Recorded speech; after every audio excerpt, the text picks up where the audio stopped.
그리스도를 섬기는 일꾼입니다. 우리는 모두 주님을 섬기는 사람입니다. 다른 여러 이유 모두를 다 배제하고요, 주님 섬기는 일에 초점을 맞추는 그 사람을 가리켜 우리는 그리스도인이라 그럽니다.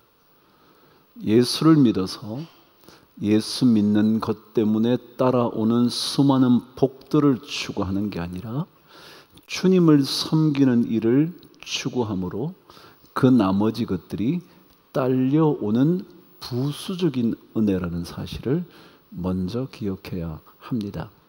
만일 우리가 다른 것들이 우리의 섬김의 목표가 되면 잘못된 길을 걷는 겁니다. 그러니까 우리 모두는 먼저 내가 주님 조금 더 잘 섬겨야지. 내가 이 교회 10년, 20년 지나오면서 더 잘 섬기는 하나님의 일꾼 돼야지. 그런 마음이 먼저라는 거죠. 섬긴다는 것. 그래서 오늘 본문 속에는 섬기는 단어가 2번이나 반복되어 있어요. 우리나라에는 미슐랭 가이드의 1스타, 2스타, 3스타를 받은 식당이 30여 군데 있다 그럽니다. 아시는 것처럼 미슐랭 가이드는 프랑스의 타이어 회사가 이곳저곳을 다니다가 좋은 식당을 발견하면 그 식당을 평가해서 등급을, 평점을 매기기 시작한 겁니다.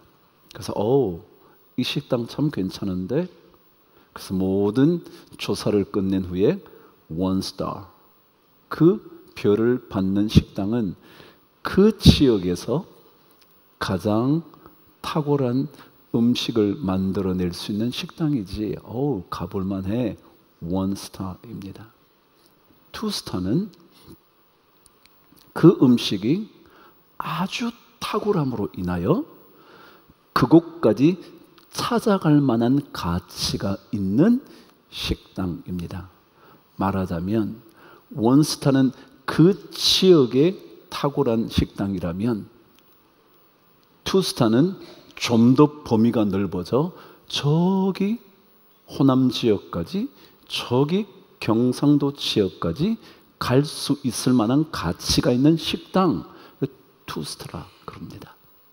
3스타는 그 탁월한 음식 때문에 그 음식만을 위하여 그 나라에 여행할 만한 가치가 있는 식당입니다. 그러니까 만일 우리나라에 3스타 식당이 있으면 외국에서 그 나라 이 음식을 먹으러 가야지 라고 평가받는 식당입니다. 근데 요즘 우리나라에 3스타 식당들이 3군데가 있었다가 하나 둘씩 문을 닫기 시작을 했습니다. 그 중에 한 유명한 식당의 3스타 식당의 셰프의 이야기가 한간에 막 떠돌기 시작을 했습니다. 꽤나 유명한 듯 합니다. 이름은 안성재라는 분이시더군요. 젊은 친구입니다. 혹시 TV를 조금 보시는 분들이라면 흑백 요리사라는 프로그램에 평가하는 중요한 인물로 등장한다 그러네요. 저는 한 번도 못 봤어요. 글만 봤어요.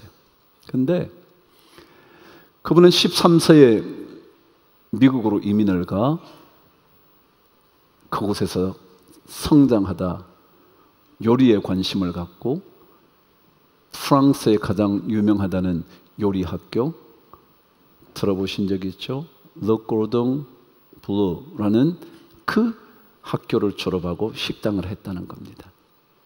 근데 워낙 탁월한 재능이 있어서인지 다른 사람들에 비해서 훨씬 더 빠르게 인정을 받기 시작했고, 그러던 그가 한국으로 들어와 식당을 냈는데 그 식당이 3스타 식당이 됐다는 겁니다. 그런데 그 사람은 3스타 식당에 걸맞는 서비스를 위하여 굉장히 애를 쓴다는 겁니다. 예를 들자면 모든 별을 받은 식당들이 그러하겠지만 최고의 식재료를 선택하기 위하여 온갖 정보를 얻어낸다는 겁니다.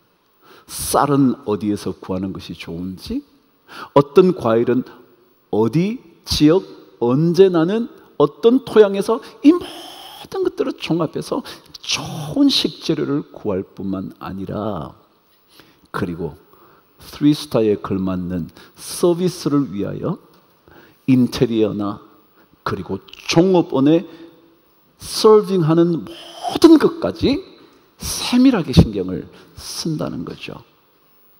근데 그분이 인터뷰를 하다가 이런 얘기를 했습니다. 저는 우리 직원들에게 발레를 배우라 권하죠. 아니 여러분, 종업원들에게 뭔 발레요? 근데 왜 그러냐 그랬더니, 우리 식당에 오는 고객들은 평균 2시간, 3시간 정도 앉아서 식사를 한다는 겁니다. 근데 2-3시간 앉아 있는 동안 서빙을 해주는 그 사람들의 모든 움직임을 관찰할 수밖에 없다는 거죠. 음식을 가져다 주는 모습, 빈 접시를 가져다 가는 것, 물을 따로 주는 것, 모든 동작을 보고 있는데 만일 그 동작이 2-3시간 동안 앉아 계시는 고객들의 마음에 흡족하지 않다면 우리는 좋은 서비스를 하지 않는 겁니다. 그래서 동작 하나하나, 접시를 마지막 테이블 위에 놓는 동작까지도 아름다워야 하기 때문에 발레를 배우라고 한다는 겁니다. 발레는 어떻게 하죠? 이렇게 동작이 끝까지 잘 마무리가 되도록. 그래서 접시를 놓는 그 마지막 순간까지도 아름다워야 하는 서빙을 위하여 발레를 배우라 권합니다. 여러분, 그리스도인들도요, 주님을 잘 섬겨야 합니다. 그냥 섬겨도 됩니다. 그러나 원스타 식당처럼, 3스타 식당처럼 잘 섬기는 그리스도인이 되려면 뭔가 달라야 합니다. 마치 이 3스타 식당을 운영하는 그 셰프의 마음처럼 섬김의 틀이 있어야 합니다. 아, 우리는 이래야 돼. 여러분, 미슐랭은요, 원스타를 받으면 매출이 그 순간부터 20% 이상이 증가한답니다. 2스타를 받으면 40% 이상이 증가한답니다. 놀랍게도 3스타를 받으면 100%가 넘게 증가한다는 겁니다. 모든 서빙의 막바지까지도 신경 쓰는 거예요. 우리 예수 오래 믿었잖아요. 그런데 갈수록 그리스도를 섬기는 모습이 그러해야지, 그게 필요하단 말이죠. 그래서 오늘 성경은 사도 바울이 로마에 있는 모든 교인들에게 하나 둘씩 인사를 전하다가 마지막 이야기를, 주님 어떻게 섬기면 될까? 주님 우리는 주님 섬기는 사람인데 우리는 그 주님을 어떻게 섬기면 될까? 섬김의 기본, 섬김의 틀, 섬김의 바탕을 우리에게 알려주는 것 같습니다. 그 첫 번째 섬김의 틀을 오늘 성경 17절은 이렇게 말합니다. 저와 함께 읽어보시죠. 시작. 형제들아, 내가 너희를 권하노니 너희가 배운 교훈을 거슬러 분쟁을 일으키거나 거치게 하는 자들을 살피고 그들에게서 떠나라. 주님을 섬기는 일에 어떤 게 필요하냐면, 그 바탕이 뭐냐면, 당신이 배운 교훈을 거스른 일을 하면 안 된다. 이렇게 적어놨습니다. 제가 뒤집어서 설명할게요. 배운 교훈이라는 것은 하나님의 말씀입니다. 주님께서 우리에게 하신 말씀입니다. 그 말씀을 거스른다 얘기는 저항한다, 받아들이지 않는다라는 뜻입니다. 그렇다면 그리스도인이 주님을 잘 섬기려면 주님의 말씀을 저항하지 말고 뭐요? 받아야 한다. 다시 말하면 주님의 말씀에 순종해야 한다. 주님 말씀에 순종해야 그리스도인의 섬김이 제대로 될 수가 있다. 왜냐고요? 여러분 한번 생각해 보시죠. 교회, 주님의 교회, 주님 섬길 때 여러 사람의 견해가 다를 수 있어요. 그럼 어떡하죠? 우리는 이렇게 하자, 저기는 저렇게 하자. 그럼 뭐가 생길까요? 다툼이 일어납니다. 그것을 성경은 분쟁이라 그럽니다. 배운 교훈을 거스르면 분쟁이 일어난다는 거죠. 당연하죠. 나는 이렇게 해야 돼. 아니요, 그것보다는 이게 나아요. 아니, 그것보다는 훨씬 저게 더 좋아요 라고 말하면 분쟁이 일어날 수밖에 없는 거죠. 그럼 세상은 이것을 어떻게 해결하는 줄 아세요? 힘 있는 사람이 이기는 거예요. 그래서 힘 없는 사람이 힘 있는 사람의 결정을 따라갈 수밖에 없게 돼 있어요. 근데 교회는 그렇지 않아요? 우리는 배운 교훈, 하나님의 말씀에 함께 집중해서 그것이 말하는 것을 따라가는 훈련을 하는 거예요. 그래서 만일 자신의 생각, 자신의 문화, 지난 시간에 말씀드린 것은 자신의 배, 자신의 입맛만 따지면 반드시 분쟁이 일어나 그것이 거치는 것이 되고 만다. 거친다는 것은 무슨 말이냐면요, 영어로는 스캔들입니다. 문제가 생겼다는 거예요. 그래서 헬라어 단어가 스칸달론이라는 똑같은 단어입니다. 스캔들이요.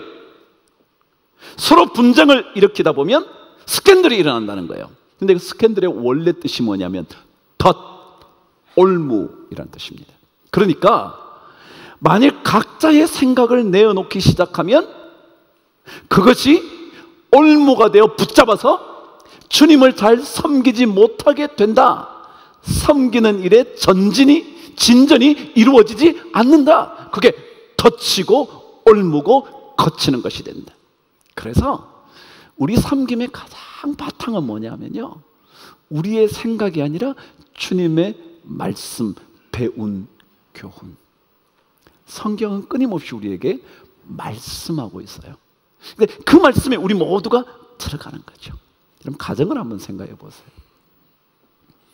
가정의 다툼은요, 별거 없어요.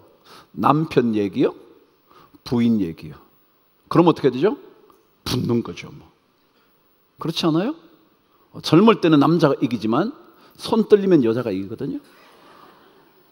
그러니까 분쟁이 일어나는 거예요. 왜? 당신이 이렇게 해야 돼. 아니야, 이렇게 해야 돼. 그럼 계속 분쟁이 일어나죠. 근데 그리스도의 말씀을 중심으로 서로가 생각을 얘기하는 거죠. 아, 그러면 우리가 이 말씀 따라 이렇게 한번 해봐. 그러면 분쟁이 사라지고 가정에 평화가 오고 일치가 오고 하나됨이 오는 거죠. 그래서 주님을 잘 섬기려면 분명한 틀은요, 다른 게 아니에요. 주님께서 우리에게 하신 말씀. 그래서 이걸 자꾸 들여다보는 거예요. 말씀을 자꾸 보는 이유는요, 우리가 이것 때문에 분쟁하지 않도록. 그래서 오늘 성경은 이 틀 아래에 그 뒤에 따르는 내용을 18절에 이렇게 부수적으로 설명하는 겁니다. 부차적으로 말이죠. 저와 함께 읽어 보실게요. 시작. 이 같은 자들은 우리 주 그리스도를 섬기지 아니하고 다만 자기들의 배만 섬기나니 교활한 말과 아첨하는 말로 순진한 자들의 마음을 미혹하느니라. 뭐라 그랬냐면 주님의 말씀이 아닌 자기들의 입맛, 자기들의 appetite, 자기들의 이익, 자기들의 욕심, 자기들의 계획만 자꾸 얘기하면 안 된다는 거죠. 그걸 설명하는 거예요. 그래서 두 번째 틀이 뭐냐면 자기 중심주의에서 조금 벗어나야 돼. 이렇게 해야 돼. 그러지 마시고요. 그러면 남들도 아니요, 이렇게 해야 돼요. 아니라고요. 내가 신앙생활 오래 했는데 이렇다고요. 자기 중심에서 조금 벗어나는 것, 그게 뭐냐면 자기 배만 섬기지 않는 것. 이건 뭐냐면 자기 만족만 하는 거예요. 아, 그거 괜찮네. 근데 자기 만족이 안 되면 안 된다는 거예요. 그래서 우리는 계속해서 주님의 말씀, 그 말씀이 우리의 바탕이 되어서 섬겨가는 거예요. 제가 여러분에게 계속 말씀을 강조하는 이유는 그 말씀이 우리로 하여금 그리스도를 섬기는 원칙이 되기 때문에 그런 거예요. 우리의 입맛이나 우리의 생각이나 우리의 뱃속만 챙기는 게 아니라 주님께서 우리에게 뭐라고 하신지 전부 다 크게 들어가는 거예요. 그렇지 않겠어요? 내 배에서 난 자식이라고 저하고 생각이 같나요? 내 배에서 나온 쌍둥이라고 두 자녀가 똑같은 마음을 가지나요? 여러분의 사랑하는 남편이라고 아내라고 언제나 마음이 같나요? 그렇지 않잖아요. 만일 자기 배만 채우려고 한다면, 자기 이성만 주장한다면, 자기의 견해만 얘기한다면 절대 안 되죠. 김훈이라는 작가가 그런 글을 쓰더라고요. 인간은 소통하는 존재잖아요. 남편과 아내, 자녀와 부모, 뭐 친구와 친구, 뭐 동료와 동료, 그렇게 소통을 한다는 거예요.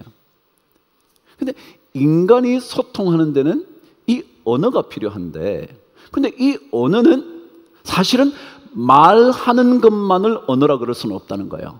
왜? 한번 생각해 보세요. 여러분, 말하는 것이라면 내가 계속 말하는 거예요? 그럼 대화가 되나요, 안 되나요? 소통이 되나요, 안 되나요? 안 되죠. 그래서 이 소통이 되려면 언어를 통하여 사실은 들어야 된다는 거예요. 그렇죠? 들어야 거기에 대한 대답이 제대로 나올 거 아니에요. 근데 이 듣는 것은요, 말을 통해서 듣는 것만이 아니라 글을 통해서 읽으면 그 내용을 듣는 거죠. 자, 보세요. 제가 이 성경을 읽으면 하나님의 말씀을 뭐 하는 거예요? 듣는 거죠. 하나님이 직접 저에게 형태가 너 이렇게 해야 돼, 이렇게 말씀은 안 하실지 모르지만 말씀을 통해서 저에게 말하시자는 걸 제가 이걸 읽으면 하나님의 음성을 뭐 하는 거예요? 듣는 거예요. 이것을 들어야 우리는 제대로 말할 수 있는 거예요. 소통이 이루어지는 거죠. 왜 우리 그리스도인들이 말씀에 자꾸 집중해야 되냐면 하나님의 소리를 들어야 그리스도인의 삶을 제대로 살거든요. 그렇지 않으면 각자 자기 얘기만 하거든요. 내 얘기, 저 사람 얘기, 그래서 뭐 나 안 되면 할 수 없이 더 높은 사람 얘기, 뭐 나이 많은 사람 얘기, 뭐 힘 있는 사람 얘기, 그렇게 가거든요. 그래서 우리는 오늘 우리에게 그리스도를 잘 섬기려면 배운 교훈을 거스르면 안 된다. 하나님의 말씀을 잘 받아들여야 한다. 말씀에 순종해야 된다. 이 가장 기본적인 틀이 마련되면 우리는 주님을 잘 섬기는 일꾼이 된단 말이죠. 가정도 똑같다고요. 멋진 가정은요, 주님의 말씀에 함께 집중해야지 자기 얘기만 하면 안 돼. 그러면 싸워요. 반드시 자식과 싸우고 남편과 싸우고 아내와 싸워요. 그러면 좋은 가정일 리가 없죠. 뭐. 그럼 그리스도인들은 주님 잘 섬겨야 합니다. 주님 말씀에 집중하면서 말이죠. 그래서 그 주님 말씀에 집중함으로 가정도, 조직도, 공동체도, 그 어디도 우리는 그리스도인다운 인생을 살아가야 한다는 거죠. 제가 어제 책을 읽는데 이런 글 하나를 발견했습니다. 위대한 궁수는, 궁수 활 쏘는 사람이요, 위대한 궁수는 목표 지점보다 언제나 높게 시위를 당긴다 그랬어요. 당연한 얘기죠. 왜요? 자, 목표가 저기 있어요. 제가 여기 이렇게 쏘면 가다가 어떻게 될까요? 이렇게 될 거 아니에요. 그래서 활을 쏘놓으면 이렇게 이렇게 해서 이렇게 맞추잖아요. 그렇죠? 당연히 좀 더 높게요. 여러분, 예수 믿는 사람은요, 삶의 모든 태도를 좀 더 거룩하게, 좀 더 고결하게, 좀 더 성숙하게 목표 잡고 살아야 돼요. 저는 진짜 우리 교회가 그런 교회 됐으면 좋겠거든요. 저는 우리 세원의 성도들은 그런 성도라고 평가받았으면 좋겠거든요. 저 또한 진짜 야, 저런 목사여야지 라는 얘기를 듣고 싶거든요. 그래서 어떻게 해서라도 주님 말씀에 자꾸, 그래, 그 말씀이 이렇게 말씀하시니까 내 마음을 이렇게 다스려야지. 저에게도 할 말이 있고 여러분에게도 할 말이 있는 이 모든 것을 또 주님 말씀 앞에다, 이것을 위하여 우리는 늘 말을 조심해야죠. 남들에게 교활한 말, 아첨하는 말을 통해서 겉으로는 아닌 척하고 뒤로는 이렇게 하는 그런 것 말고요. 그래서 오늘 성경은 교활한 말이나 아첨하는 말로 순진한 자들의 마음을 미혹하지 않도록 진짜 주님 그분에 다가가도록. 그럼 한 주간 우리 조금 더 믿음의 활시를 높이 한번 쏘아보시죠. 그래서 와, 세은의 교인들 참 괜찮아. 제가 몇 번 그러잖아요. 세은의 교회 괜찮은 교회야. 그런 교회라면, 그런 교인들이 있는 교회라면 나 가볼 만해. 그래서 그리스도를 증거하고 드러내는 좋은 교회 되기를 바랍니다. 우리는요, 사도 바울의 말처럼 모두가 죄를 범하여 하나님의 영광에 이르지 못한 사람들이었거든요. 그래서 예수 그리스도의 십자가의 구원의 은혜를 입은 사람들이거든요.